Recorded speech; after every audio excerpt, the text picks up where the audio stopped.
Patay ang 3 Koreano sa Lapu-Lapu City, Cebu, matapos umanong pagsasaksaki ng isa nilang kaanak.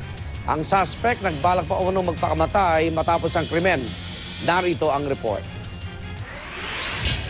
Sa video na ipinakita ng GMA News, nakakakilabot ang krimen na nangyari sa mga Korean national na si Yang Mi-an at kanyang mga magulang na sina Ho-an at Kim Sunok. Nadiskubre ang bangkay ng mga biktima sa loob ng isang restaurant sa sitio Bagumbayan 2, Barangay Maribago sa Lapu-Lapu City bandang alas 5 kahapon.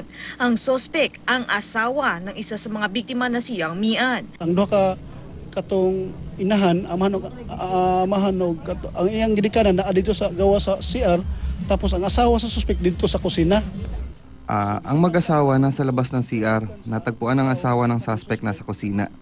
Pag-akyat sa taas, nandun yung suspect na may laslas pero buhay.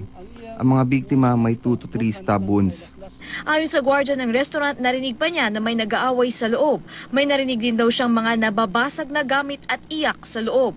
Patuloy pa ngang inaalam ang motibo ng krimen. Hindi naman nagbigay ng pahayag ang pamilya ng mga biktima. Ang suspect isa sa ilalim sa liquor test at drug test. Haharapin niya ang kasong parricide at multiple murder. Para sa unang balita, Katrina Son reporting.